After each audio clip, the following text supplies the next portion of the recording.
Hey there. So this is the video lecture. I'll look at the works of Karl Marx and his contribution to sociological theory. Um, as I've said, Karl Marx is probably, certainly one of the most influential intellectuals in world history, as far as an intellectual who not only influenced like other intellectuals, but influenced entire revolutions around in different parts of the world. He's also, because of that, one of the most, if not the most controversial thinker and intellectual in world history. And in a lot of ways, he's also like the most misunderstood or misread intellectual, certainly by his adversaries, by, anti-communists and people who have been trying to bury Marx for a long time,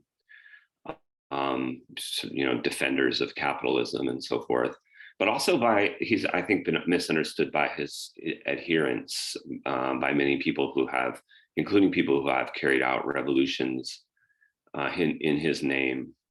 So there's a lot to look at with Marx. There's no possible way that I could give you a full overview in an hour and a half, or for that matter 10 hours, but I'm gonna kind of do like more kind of a survey of his key works and ideas. All right, so we're going to go to the screen share mode and go to look at the PowerPoint.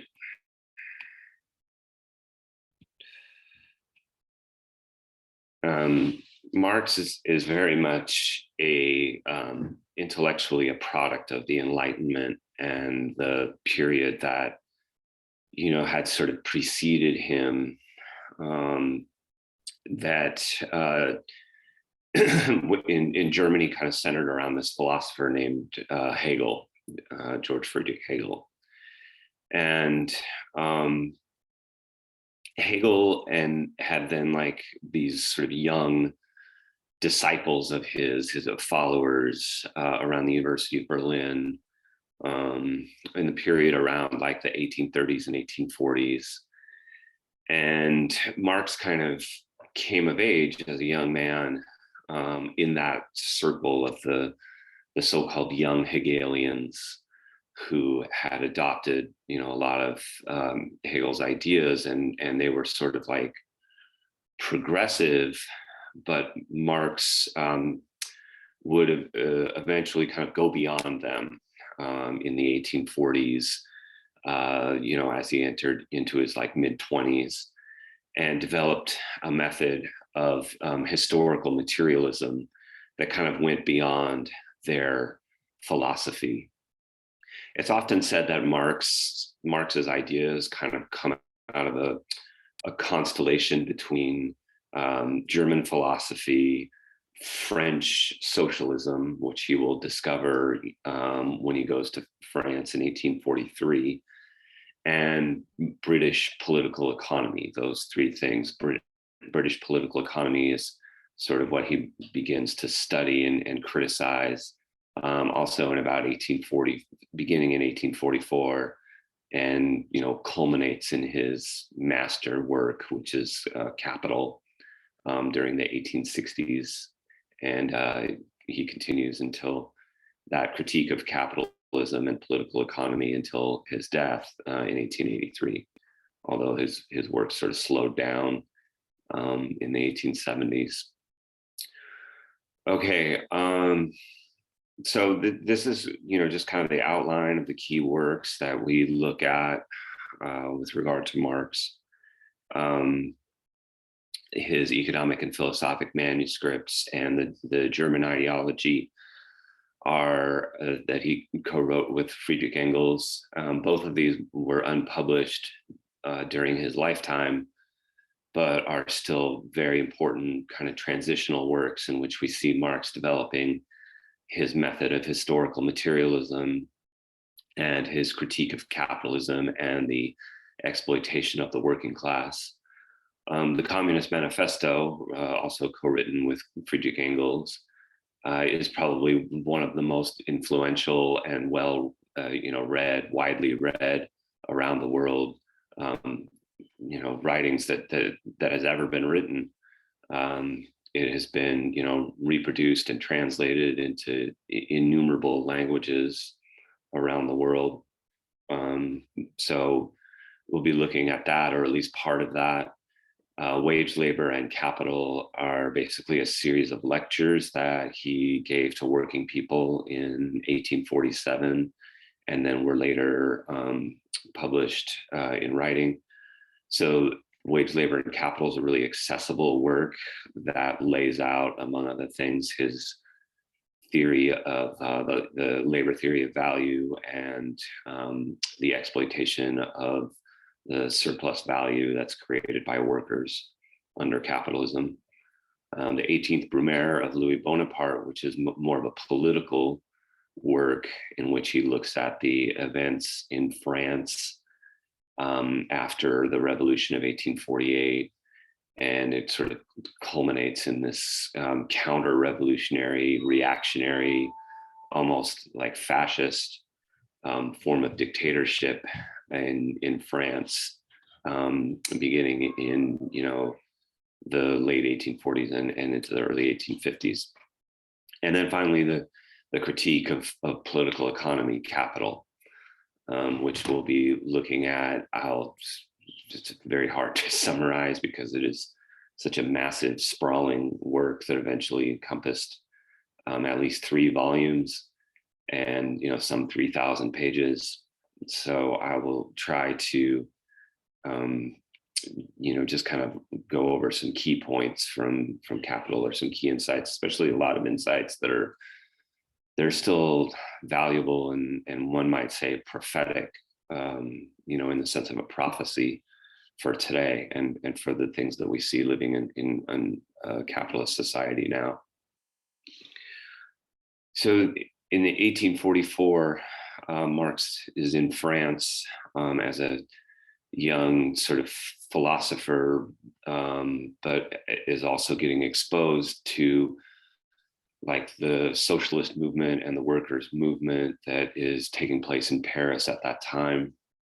A lot of the socialists who had been influenced by people like Henri de Saint-Simon, so Saint-Simon and another socialist named Charles Fourier, had really influenced a lot of the working class in Paris. And so, Marx moves there with his wife, Jenny, in 1843, and they're both in their 20s, and they're living in a kind of a bohemian part of Paris and absorbing this kind of like French socialist movement and the organizing among the working class, and so he starts to apply some of his kind of philosophical ideas and philosophical critique towards an understanding of capitalism and the working class. And so he develops this concept of alienation, which he had originally been developed by a young Hegelian philosopher named Ludwig Feuerbach. But then Marx sort of appropriates this concept of alienation, to apply to the condition of the working class under capitalism. And so by alienation, he basically means a kind of a separation, he calls it an estrangement between human beings and their capacity to labor, their capacity to basically be creative people, to be and to work collectively as well. And also that we become separated from our relationships, from our relationship with other people, which composes society, but also with our relationship with nature, that we kind of like lose something or are cut off something. And this is, part and parcel of how capitalism reduces workers to a thing-like existence, to one where we are made into an object or like a pawn in somebody's game. Marx, in the economic and philosophic manuscripts that he writes in 1844, basically these are just like notebooks, but they would later be rediscovered and seen as like kind of a key turning point in Marx's thinking. And as part of them, he outlines, these four elements of alienations, or I would say four dimensions of alienation, where, the first dimension is such that the products, the things that we produce at work under capitalism are not possessed or used by the worker, but for somebody else's profit. So the products of our work, but also the process, the way in which it's made, the work day, the way that the workplace is organized, all of those things are also not out of the control, or are out of the control of the worker, and do not, fulfill our need for creativity, but also our need for like cooperation, between people. And so in, kind of following from those first two elements of alienation becomes a third alienation from what Marx calls our species being. And that is, this, by species being, he means something like a human nature, but or more like a human potential that we have to be free, and to develop ourselves through our creative activities, and through, working collectively, working together. And so from this follows a fourth dimension of alienation, in which basically workers become alienated from one another, from their fellow human beings, under these conditions of, in a capitalist society. And so this fourth dimension is, kind of the most all-encompassing, in which we become separated from one another. We become just like kind of these competitive, individualistic monads, separated from one another in offices, or, under conditions of competition. So these are things that Marx writes in 1844 that basically, kind of were not published in his lifetime, but were, part of him developing this philosophical critique and applying it towards the condition of the working class. He didn't really use this word alienation so much. I mean, he used it kind of sparingly, but it definitely did not continue to be the central concept in his thinking, as his thinking evolved. But he always sort of came back to this idea of like the workers had, been separated from something that kind of made them human, from some creative collective capacity. So this idea of like separation would be a constant in Marx's thinking. And then, in his writings with Engels on the, what came to be known as the German ideology, this would be also developed initially as a criticism of these young philosophers that they had grown up with, and had come to seem as kind of naive.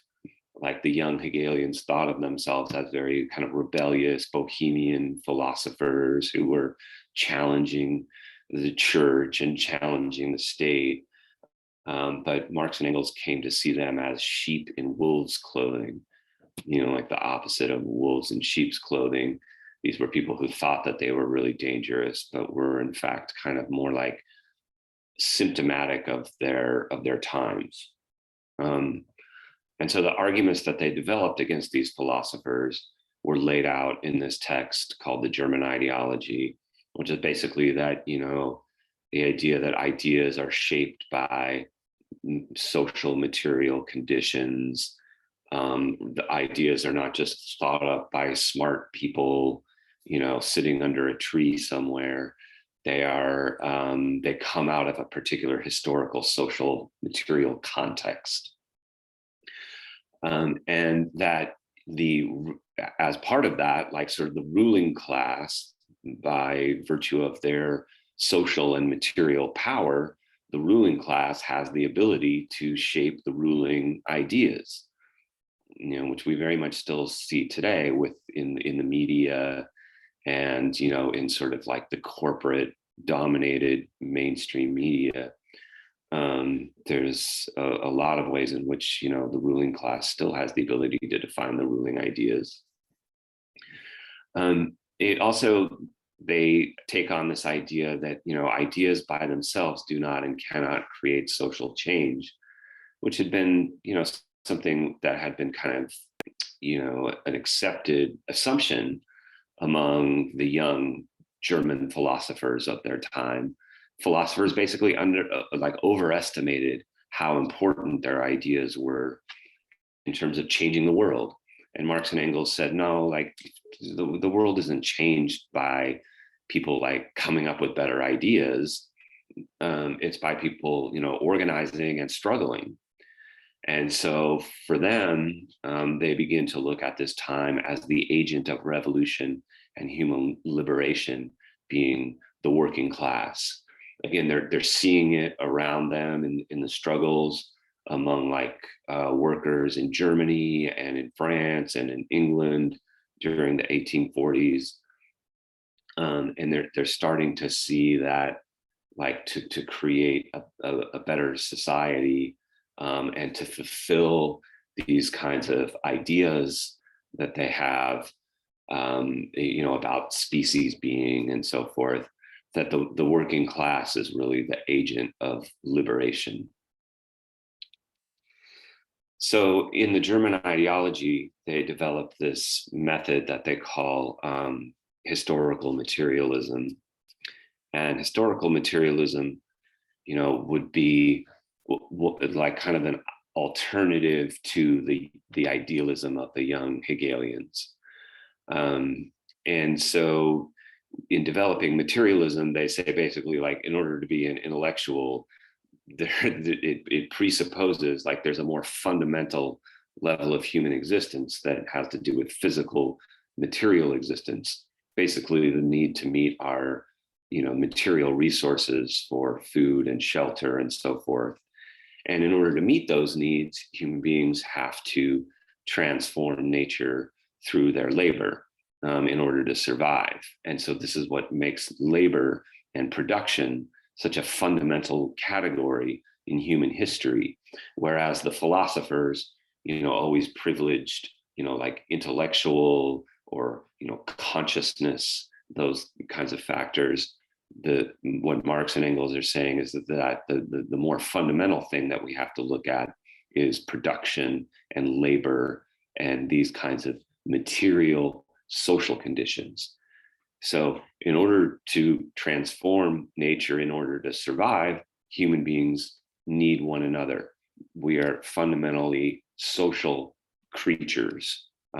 We need to cooperate to survive.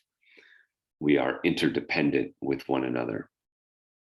And so Marx and Engels are saying in this process of transforming nature in order to survive, in doing labor, human beings are in turn, creating society and making history, and that in turn reshapes human beings. There is this kind of dialectical, reciprocal process between human labor and the development of society. And so, human beings, sort of socially construct this world, but then the tragedy that they say of humanity is that we become as human beings, we become submissive or subordinate to these social constructions that we have created, these social institutions, these forms of social power, these economies come to have a dominant power over human beings, even though human beings are the ones that have created it. Even though they are nothing more than social constructions, they come to seem to have this godlike power over people, particularly, an economy or a set of social institutions or the state or religion. All of these things are things that human beings themselves have created, but they come to seem to take on this kind of life of their own, this power over people.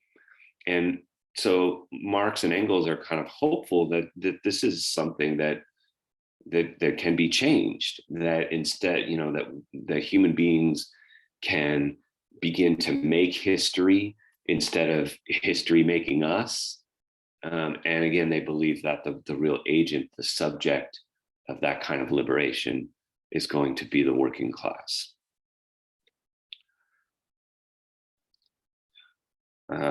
This slide somehow seems to have gotten messed up. I'll have to come back to that, but basically Marx's concept of ideology is kind of developed in this in this work, The German Ideology, and he's basically sort of saying, and I made this point earlier about how like the ruling class comes to acquire the power to develop, to define the ruling ideas of society at any time. All right, so there's the slide. So the ideology comes to be defined as this concept of how dominant ideas uphold the status quo and to sustain the ruling class, and especially like as the ruling class comes to own and dominate over the means of production, and the means of like communication, like what we would today call the media. It gives them this great power to be able to make sure that the dominant ideas that are circulating are ideas that are favorable to their interests, or at least not antithetical to their interests. It also gives them the power to censor, ideas that would be counter to their interests. So the Communist Manifesto, like I said, is probably one of the most widely read texts in the history of the world. It's published in 1848, right before there's this huge wave of revolutions that kind of sweeps across Europe during the spring of 1848. And those revolutions weren't really like kind of directly connected to what Marx and Engels were saying. It was mostly coincidental, but they were, Marx and Engels were kind of picking up on a kind of a spirit of the time that had been building towards this kind of revolution, and they hoped to steer what they saw as like this popular energy of the working class and the popular classes in general. They hope to kind of steer that energy in the direction of a critique of capitalism and their developing vision of a communist society. And so this society, like the Communist Manifesto, like the very first line is basically that like the history of the world is the history of class struggle. So, long predating capitalism, all societies, past and present, they say, have been divided over this issue of the control and the ownership of the means of production. Those who own and control the means of production versus those who basically have to labor in one way or another, whether it's as a slave, whether it's as a serf or a peasant, or under capitalism, a working class proletarian. And so their theory of class struggle is laid out in very dramatic and even kind of poetic terms in the first part of the Communist Manifesto. They talk about the power of the ruling class to control political and cultural institutions. They talk a lot about the rise of the bourgeoisie and how the capitalist class, the bourgeoisie, came into power historically So they trace this historical process. They also talk about, the history of resistance and revolution as being a dynamic factor in the development of these historical processes, how the oppressed are always standing up and organizing and engaging in resistance and revolt. And so the idea, is that class struggle has been historically the motor of social change and progress. Again, so they've come a long ways away from like the German philosophers that they kind of grew up with, who had said, it was like ideas and consciousness and the Enlightenment and science and reason, that these were all the things that were, the motor of progress. And Marx and Engels are saying, no, it's class struggle. It's a struggle over these much more fundamental resources and material conditions, that's the thing that's the motor of change and what will be historical progress. And they believe that communism will be the highest stage of the development for freedom and for reason and for, enlightenment and like the freedom of, what they call the species being our humanity. This is like where we will have the best ability to freely develop ourselves as truly creative individuals living in cooperative relationships with one another. So at the same time that basically they're kind of like working on these ideas for the Communist Manifesto, Marx is also out like talking to working people in a series of these lectures that he gives in like at the end of 1847. And so this would later be published in 1849 as this thing you read called Wage, Labor, and Capital. And it's a really good sort of introduction to, because it was pitched to working people, and delivered in this series of lectures that were supposed to be very accessible. They're a good place to start, basically, with looking especially at what Marx calls his labor theory of value and of the exploitation of working class people under capitalism, which he will develop further in his great work on Capital.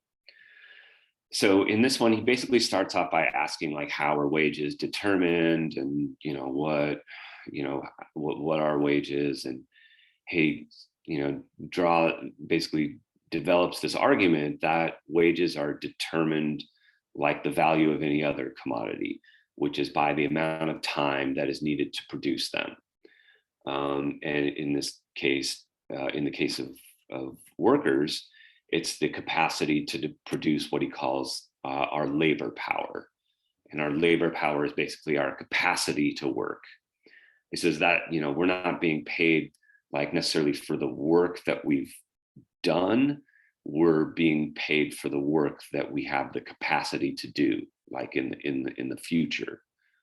And so the value of that labor power that is determined by basically the cost of maintaining us as workers, making sure that we have food and shelter and medication so that we can get up and go to work the next day, or on Monday, or whatever the case may be.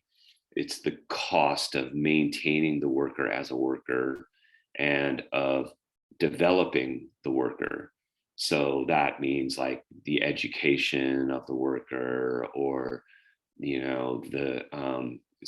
like an apprenticeship, like developing a skill, so that has to be factored in to the cost, to the value of labor power is determined by the ability to get people the necessities that they need to live and work another day.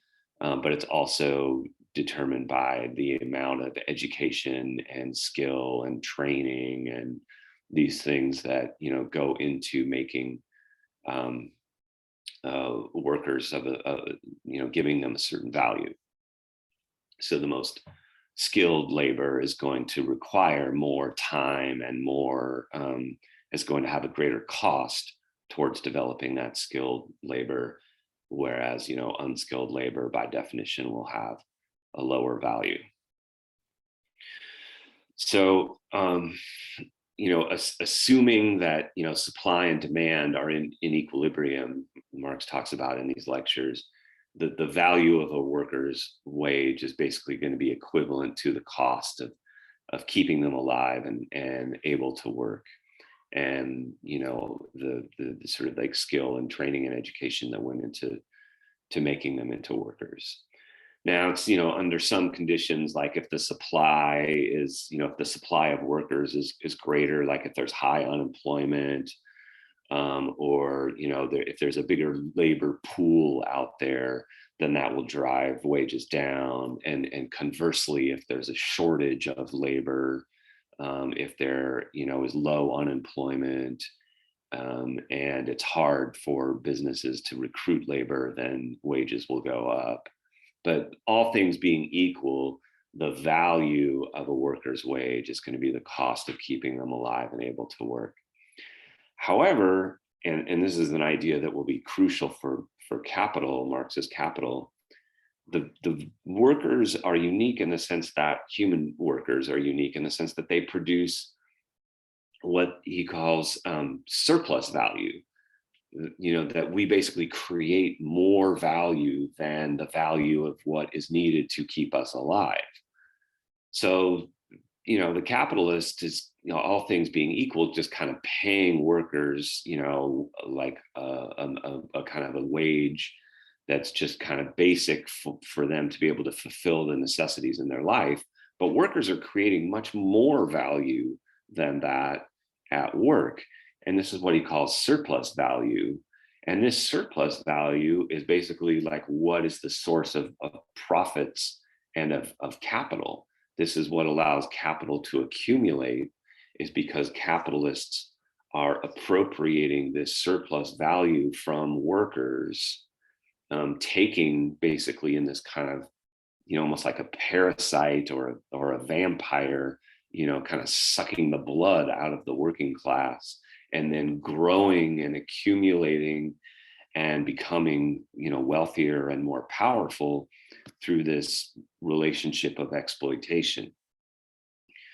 So for that reason, Marx basically ends wage labor and capital by talking about that, that the interests of the capitalist class and the working class are fundamentally diametrically opposed to one another.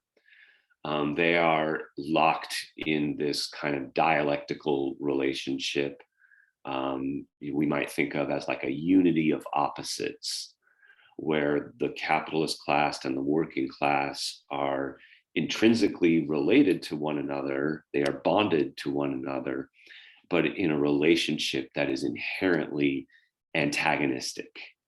It is like like the worst kind of like codependent relationship in which each party is interlocked with one another, and responding and changing to the other, but in a fundamentally antagonistic way of perpetual conflict.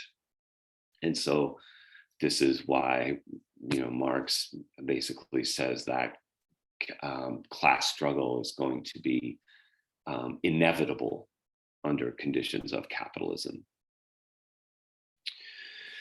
The 18th Brumaire of Louis Bonaparte, like I said, is a different kind of writing in the sense of it's a more of an analysis of political events that took place in France after this revolution that I had mentioned, this revolutionary wave that starts in France in the spring of 1848 and kind of sweeps across Europe, and basically is a popular kind of democratic revolution. It's not a a socialist or communist revolution by any means, but it is a revolution that involves like the working class and the peasants and the artisans, and that involves the popular masses in 1848. And then what happens afterwards is a kind of a reactionary, authoritarian counter-revolution in which Napoleon's nephew, Louis Bonaparte, basically takes power and will eventually declare himself emperor in 1851. And so Marx basically, in this writing on the 18th Brumaire of Louis Bonaparte, he's looking at these, this period of like 3 to 4 years of these political events, and how the revolution that starts in February of 1848, the so-called February days, ends up in this counter-revolutionary, reactionary seizure of power by Bonaparte and what they called the Party of Order. And so in that sense, this writing is really a kind of a precursor to understanding like fascism, and to understanding like right-wing counter-revolutionary movements, authoritarian leaders who are able to achieve at least some degree of popular acceptance because of their like cult of personality. And so, Louis Bonaparte, Marx talks about as this kind of like, like the fail son, or this kind of like, like Napoleon's little nephew, but is not really kind of like as smart as Napoleon, but is still able to kind of like win over, especially like the peasantry in France. The peasants he's really popular with the peasants because his name kind of signifies this period of greatness in French history, this past period of greatness in the French Empire. And so just the Bonaparte name, even though Louis Bonaparte isn't sort of like half the the historical figure that Napoleon was, just by virtue of his name, he's able to have a lot of popular support among the peasantry. And it's also the case that the peasants are really a kind of fearful of what's happening in Paris and in the cities with this uprising of the working class, and this fear that like the popular democratic revolution in Paris is more and more becoming like a socialist revolution that's threatening private property. And so there's this kind of counter, reaction that comes about from, of a fear of like the working class, and a fear of socialism and communism. And so that's another kind of consistent element historically that we see in the rise of fascism, is that it's really an anti-socialist movement. It's a fundamentally a movement to defend private property, and as it says in in this writing, to defend order and law and family, and all of these things are upheld as kind of this sanctity, the bedrock of conservative society.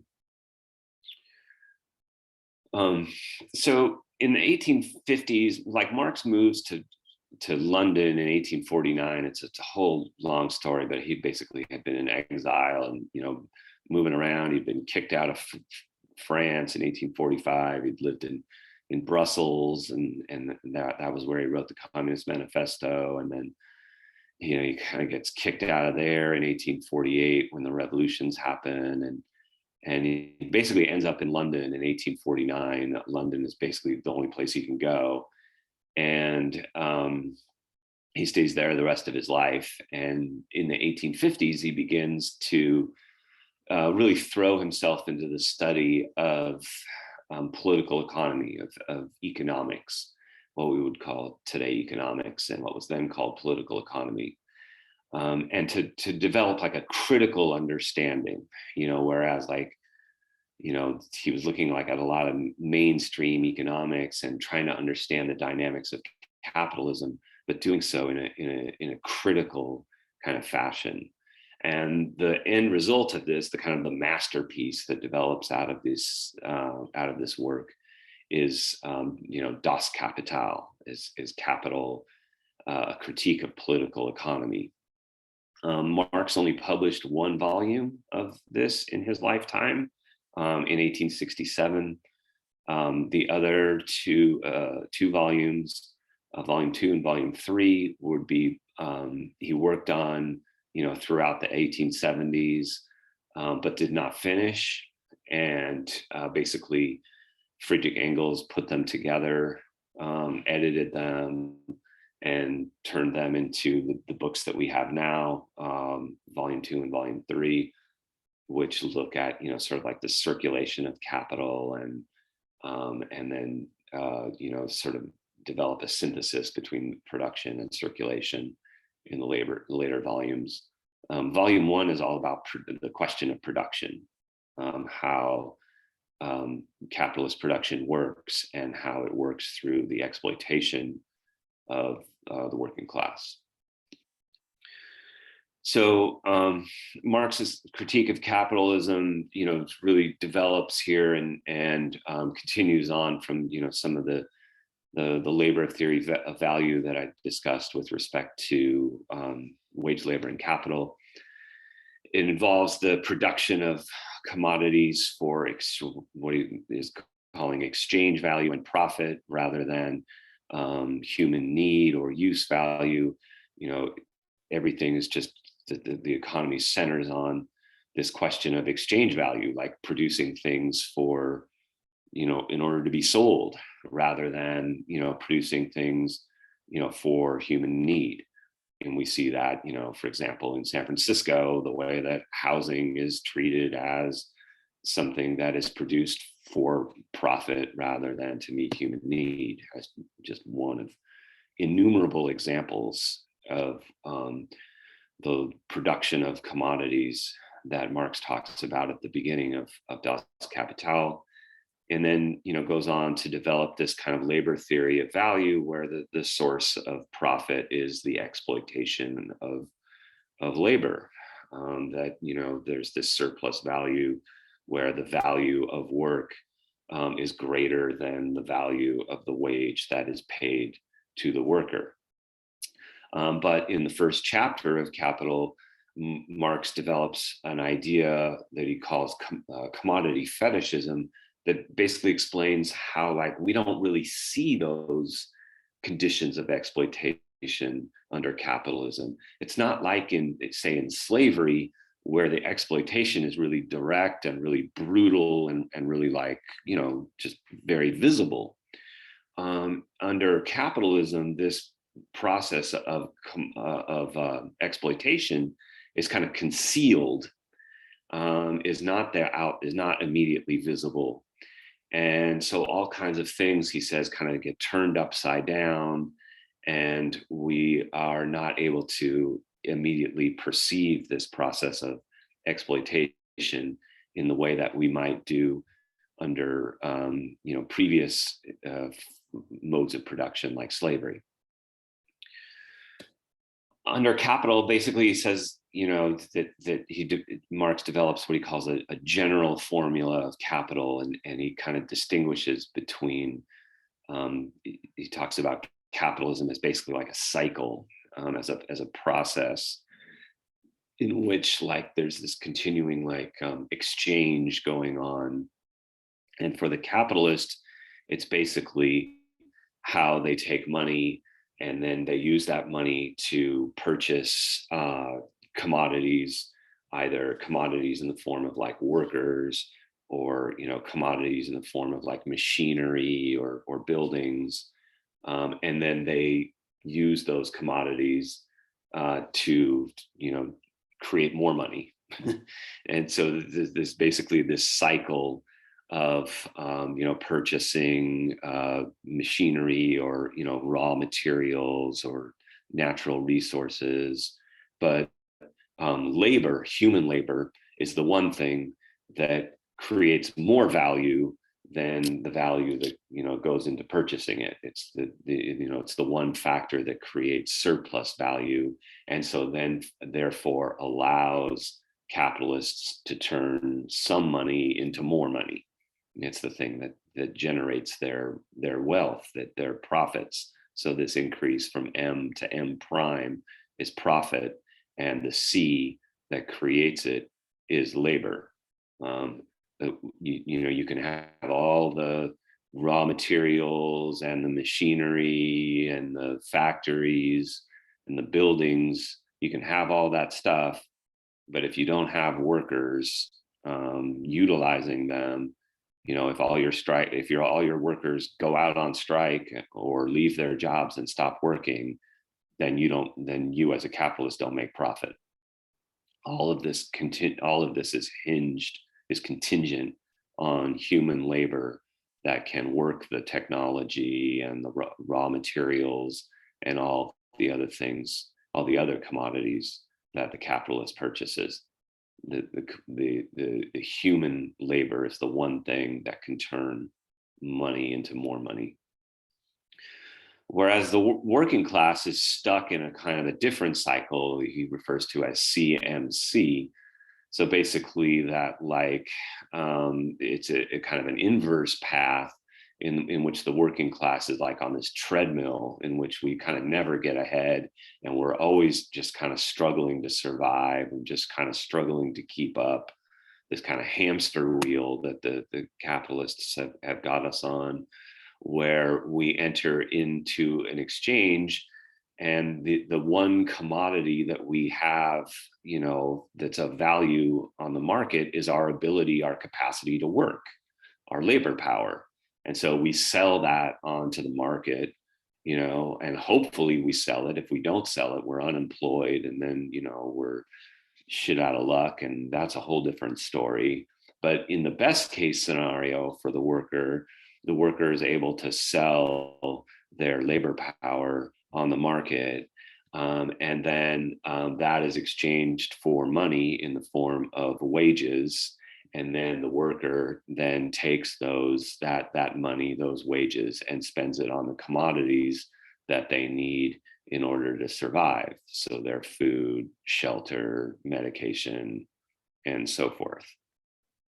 So that cycle, CMC, is one that workers, basically get, this cycle that workers are, kind of stuck within, in the general formula for capital.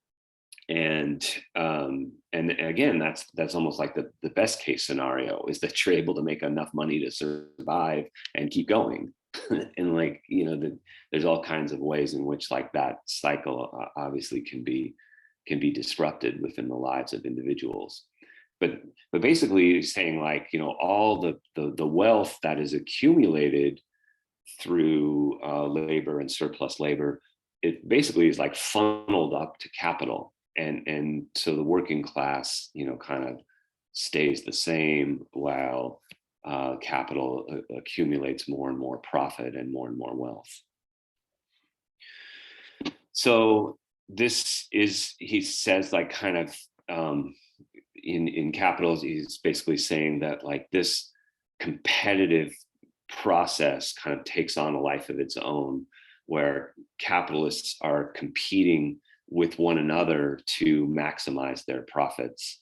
He calls this the coercive laws of competition, where capitalists have to compete with one another in order to maximize their profits. And the way that they're going to compete with one another is, again, primarily by the exploitation of labor. So capitalism is a system that Marx acknowledged has extraordinary capacity to stimulate innovation and create wealth.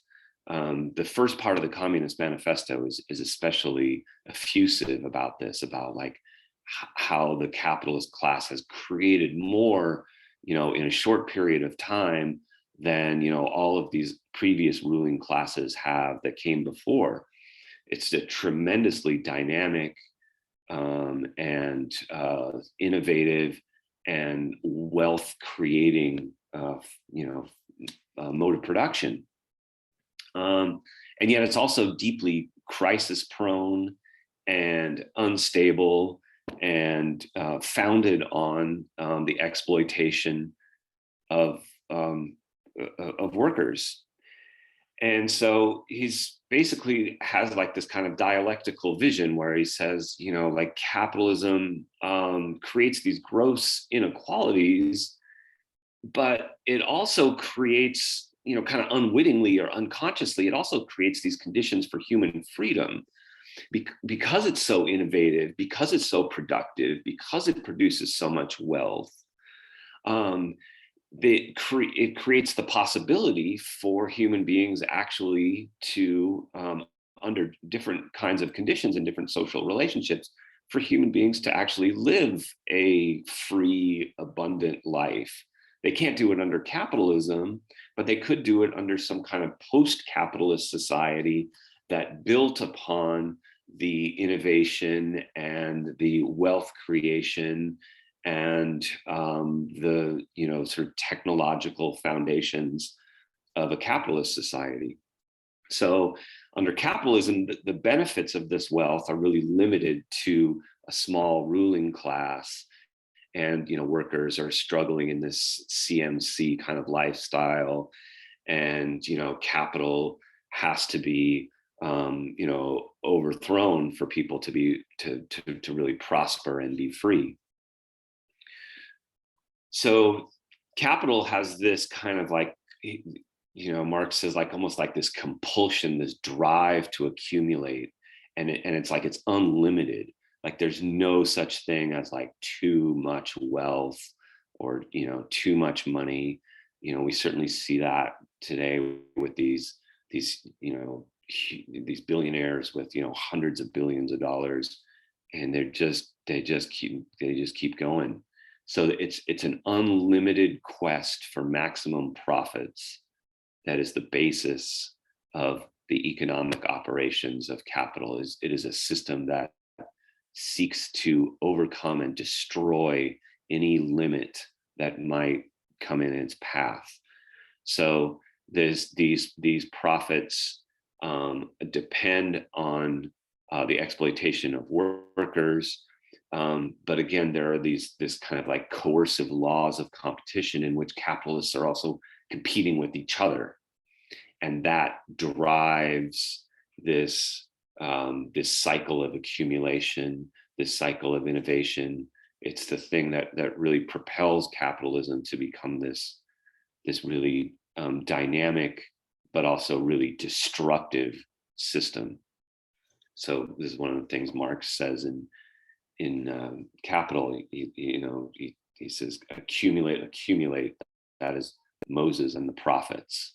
Almost like this is a thing that these capitalists believe and practice with almost like religious fervor.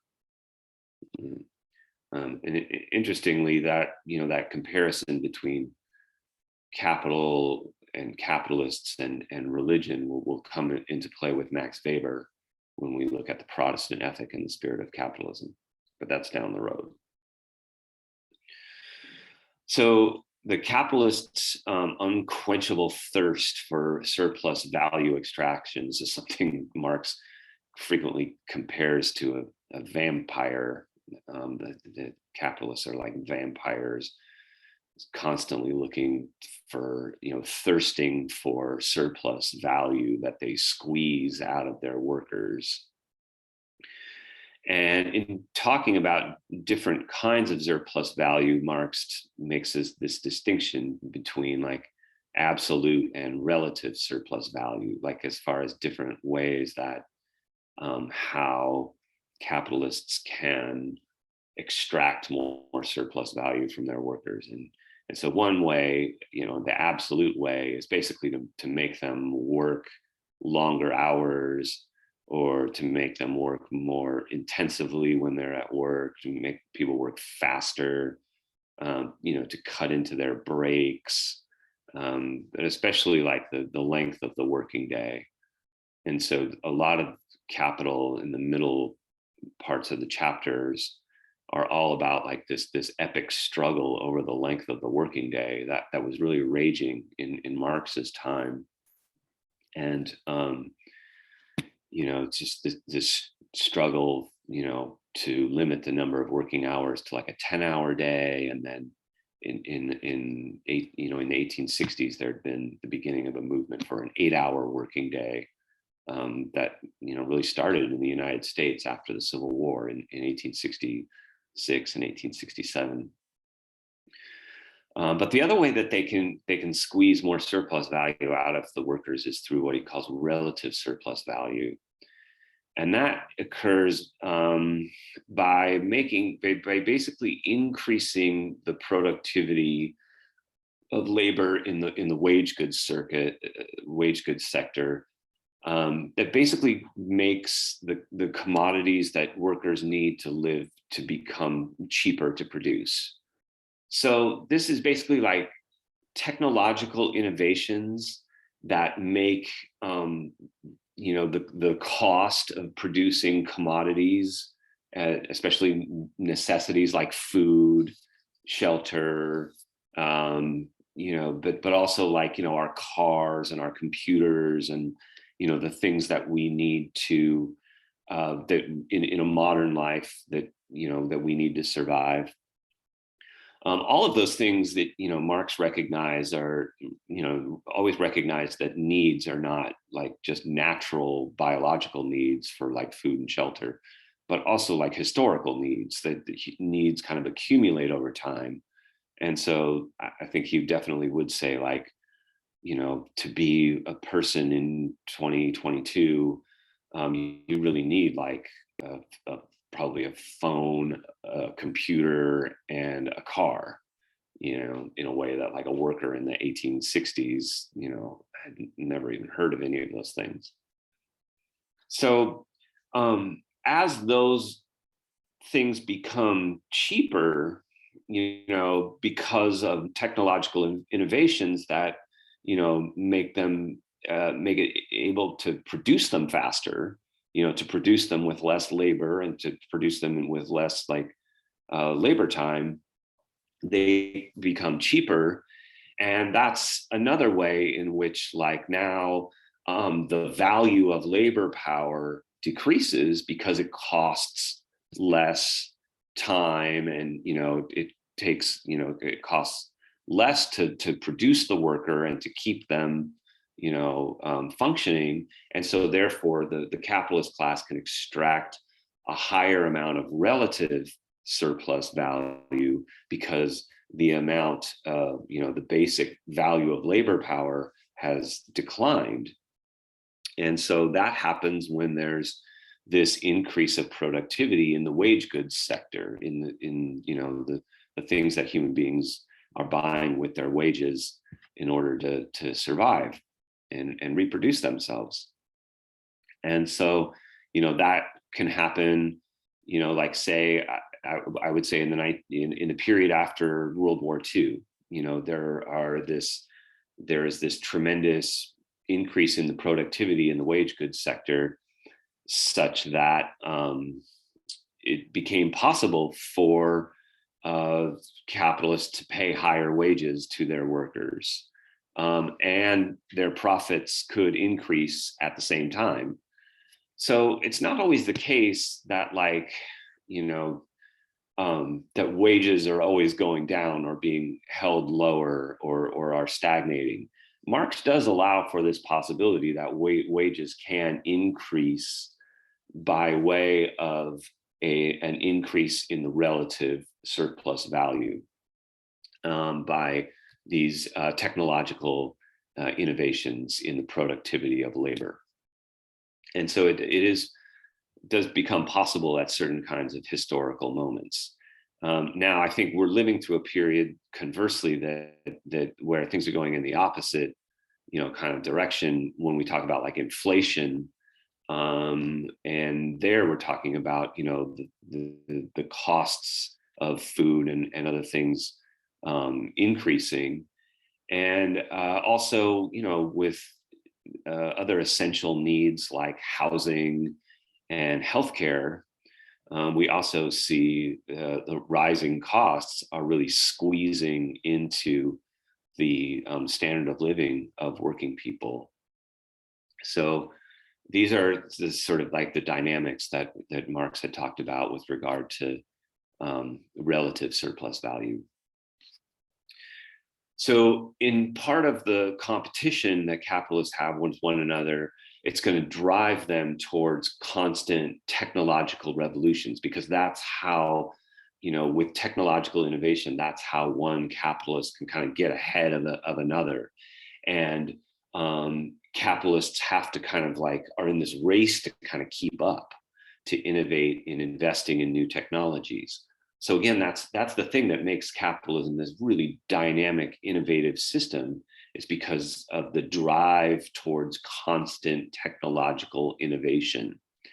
And this is also, a weapon in competition insofar as it's how capitalists are cutting production costs.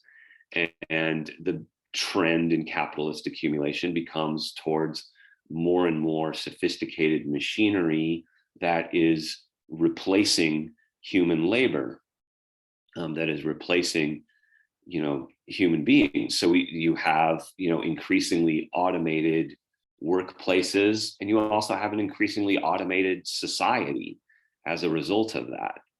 So, Marx and Engels talk at length about this in the Communist Manifesto. One thing they say is, the bourgeoisie cannot exist without constantly revolutionizing the instruments of production, and thereby the relations of production, and with them the whole relations of society.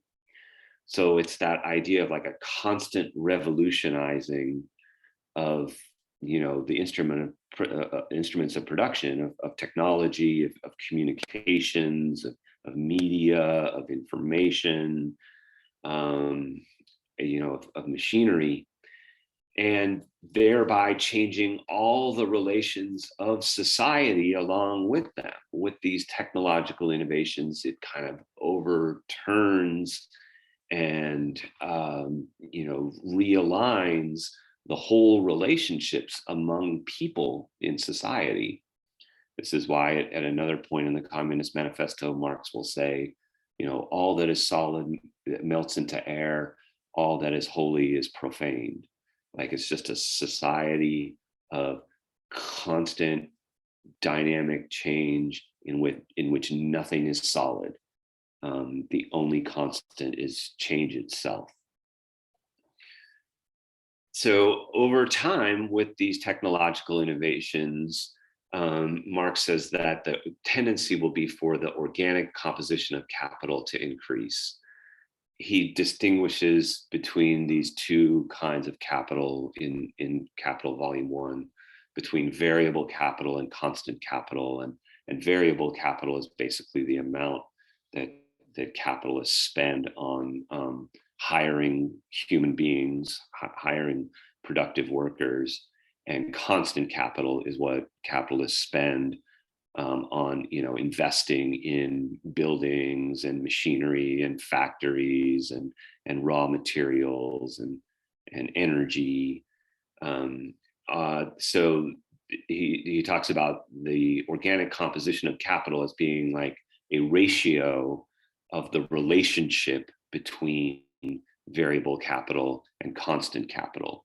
And over time, the historical trend is towards an increasing composition of capital, meaning that there's basically a trend towards replacing human labor with more machinery, with more labor-saving technologies.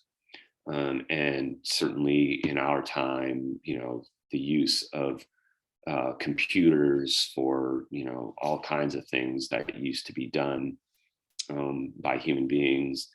And also, like, in an Amazon warehouse, or in another factory, you see, as you see in this picture, increasing use of robots and other kinds of, like, machine kind of technology to replace human beings, and thereby to cut costs of production. And along with this trend, there's also what Marx calls a tendency towards the increasing concentration and centralization of capital. So with concentration of capital, it's basically like the result of this increasing, this drive towards accumulation, where capitalists grow and operate with more and more capital, and they are again these kind of blood-sucking vampires that just kind of get bigger and bigger and bigger and accumulate more and more and more, and there is no, like, limit. But centralization of capital is a really interesting thing that we very much also see in capitalism in 2022, and that is that, like, as a result of competition, there is this kind of, like, winners and losers among the capitalists, that the losers kind of go more and more bankrupt and are absorbed by the winners, or as this picture from this book Historical Capitalism shows, like, it's basically like the big fish get bigger by eating the little fish, by eating up the competition. And so there is this dynamic that Marx would basically, like, we would call, like, monopoly today, monopolization of capital. And so, like, in a given industry, it might start off really competitive.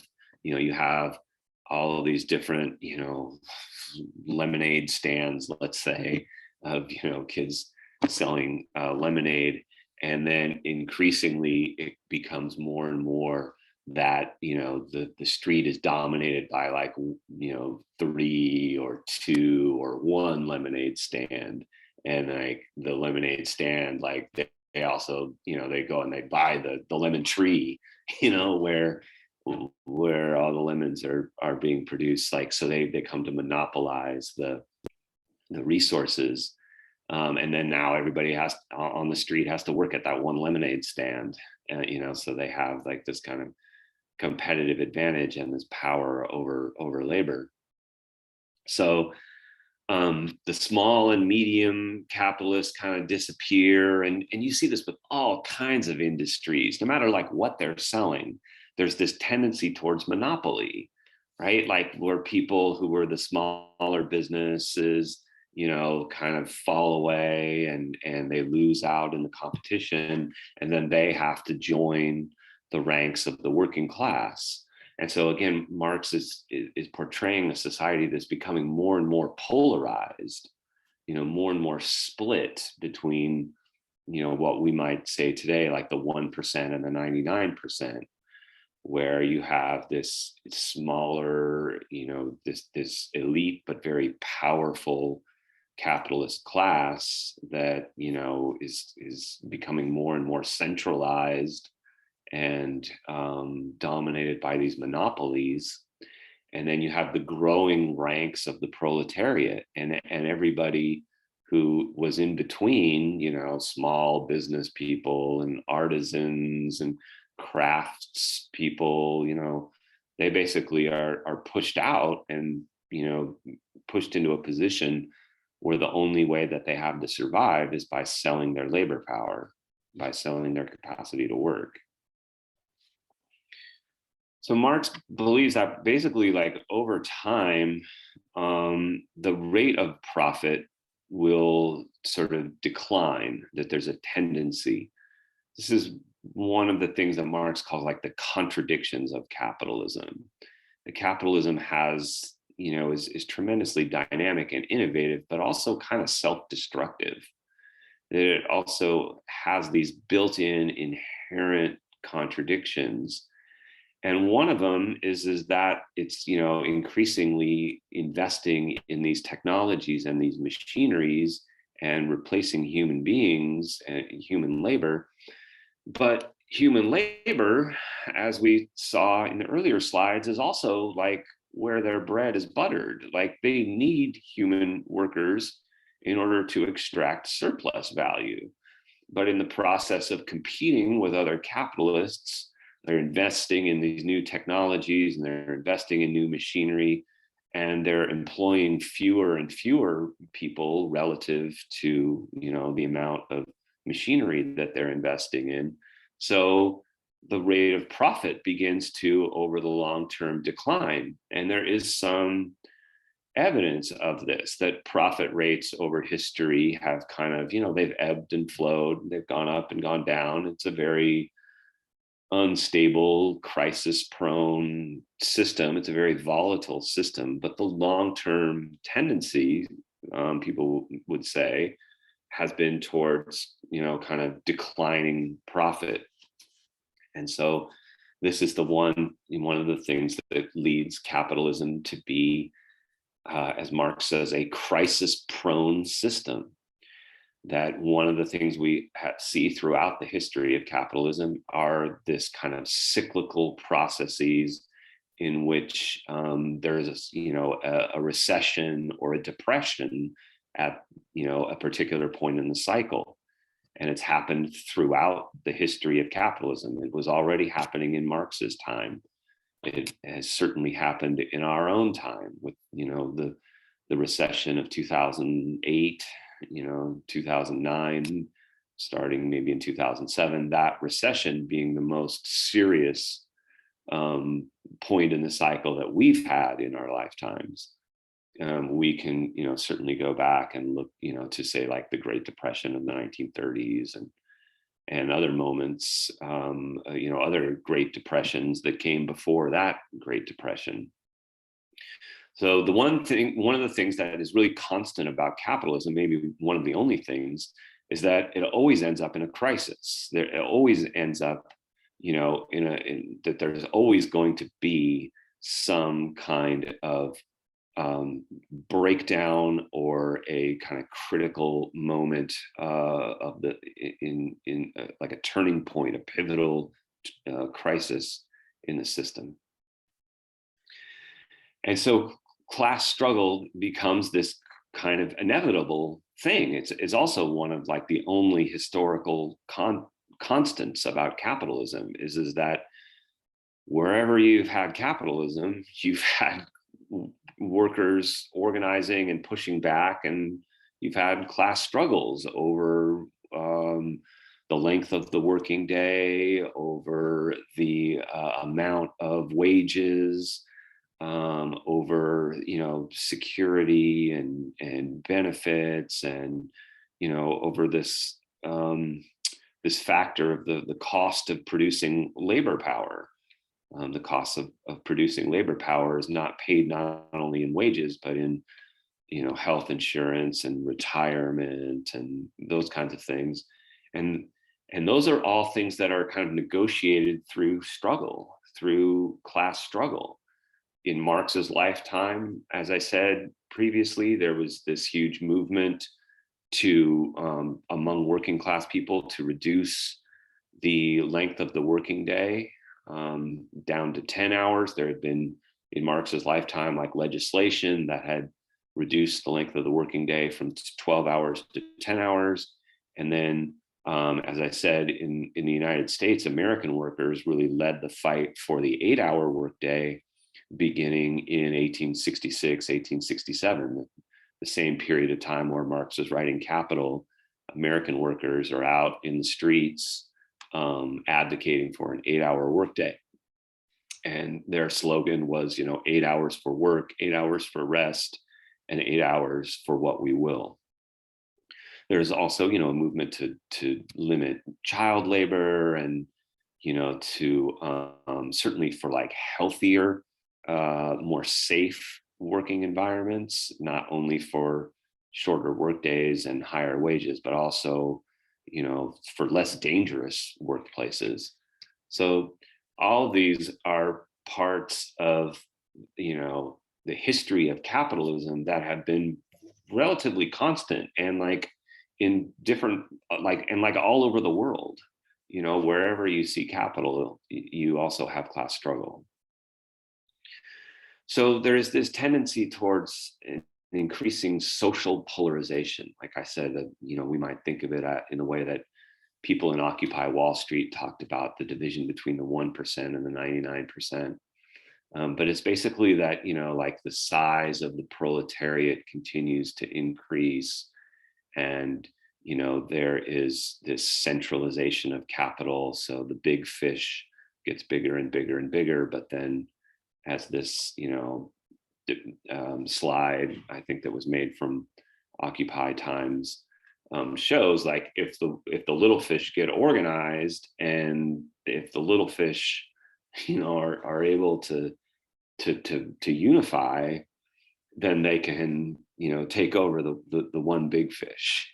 At least this was, you know, the vision that Marx and Engels had, you know, going back to the Communist Manifesto. And in the Communist Manifesto, they say that this is another contradiction of capital. This is another way in which capitalism is kind of like inherently self-destructive, is that it creates this huge enemy. It creates this, you know, this huge labor force that it is exploiting. In Marx and Engels in the Communist Manifesto say the capital creates its own grave diggers. The bourgeoisie creates its own grave diggers, the people that will eventually rise up to bury them. And so they see this as a you know, a very kind of ironically self-destructive kind of system. And, you know, we see too that, like, throughout the history of capitalism, the people in the proletariat have the number of people in the proletariat have done nothing but increase all over the world. The size of the proletariat on a global scale, certainly when you put in the number, say, of workers in China who have joined the global ranks of the proletariat in the last, you know, 30 or 40 years, the size of the global working class has expanded enormously, and continues to do so. And, you know, and now we have technological innovations in the form of media and social media and communications that would potentially allow for that proletariat to, you know, organize and unify, and you know, fight back on a global scale. Why we haven't seen that happen is a longer story. So an objective tendency towards capitalism under capital is what they call an objective socialization of labor. What Marx calls, you know, there are these dynamics that are going on, again, that are kind of like inherently contradictory, and Marx would say even, like, you know, self-destructive. So these processes of concentration and centralization of capital, of these expanding globalization, of this division of labor within large enterprises. As a result of all of that, there is this, you know, Marx calls like the socialization of labor, larger scale factories and the processes of labor that are becoming more and more collective. And so it's almost, in a sense, unwittingly creating like the seeds of a future socialist society, of a future society in which people are cooperating and planning and engaging on these, you know, economic activities on a global scale. And so capitalism, by growing and continuing to to concentrate and expand and centralize, is like unwittingly creating the foundations for a a cooperative, more more socially interdependent global society. And so it's going to be up to, Marx says, it's up to workers to organize and make that change happen. It's certainly not something that capital is going to create on its own, but capital has unwittingly created that possibility by creating these enormous means of production that involve thousands, perhaps millions of workers, all interdependent with one another. It creates the possibility for a large scale kind of socialist economy, even though it was created very much in the interests of capitalism.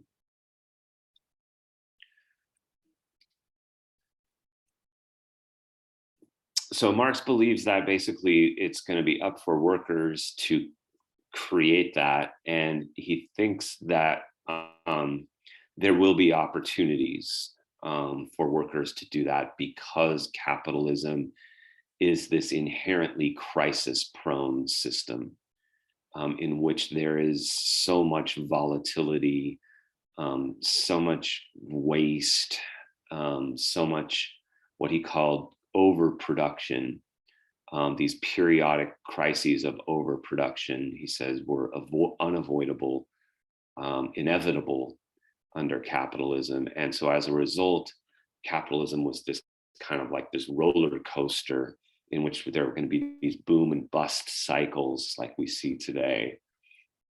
And there would be this, periodically these moments of overproduction in which you have like an excess of commodities that the capitalists are unable to sell, and it unleashes this downward spiral in which all kinds of capital is wasted, workers are fired, firms collapse, factories sit idle. There's this whole kind of crisis that goes on periodically, because capital is, in a sense, is like too productive. It's like overproductive.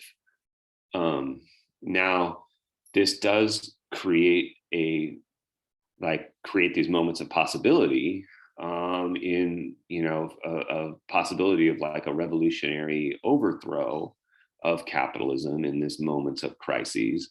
And Marx, in his lifetime, especially when he was younger, held out the possibility that there was going to be like this crisis. Like there was one, for example, in 1857 that Marx really thought had the ability, the potential for capitalism kind of to just destroy itself and create a possibility for working class people to organize and in a revolutionary way to kind of seize power.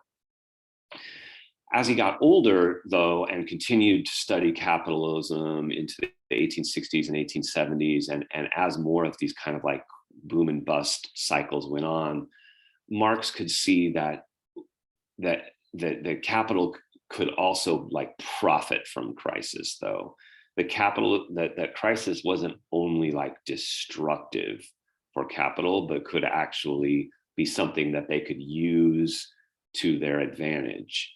Because after all, when you have mass numbers of workers unemployed, it means that wages decline. When capital is devalued, it creates an opportunity for other capitalists to come in and buy that capital or that machinery or that land on the cheap. And so then a kind of bust cycle, a depression or a recession, can turn around into a boom, into, now we would call it a recovery.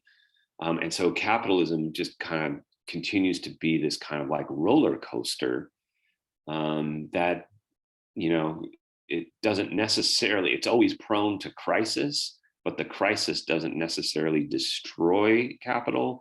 In some ways, it makes certain sectors, or it creates new opportunities. Like the crisis creates new opportunities.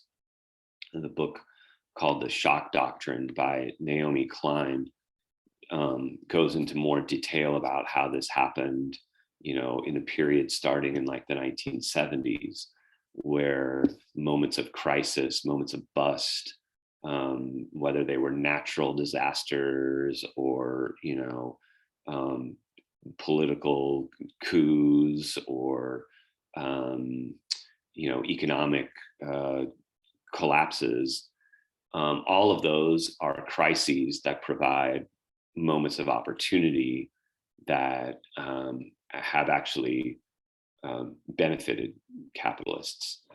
So to conclude, Marx is saying like there's definitely like going to be possibilities and opportunities for the working class to be able to engage in a revolution that will overthrow capitalism.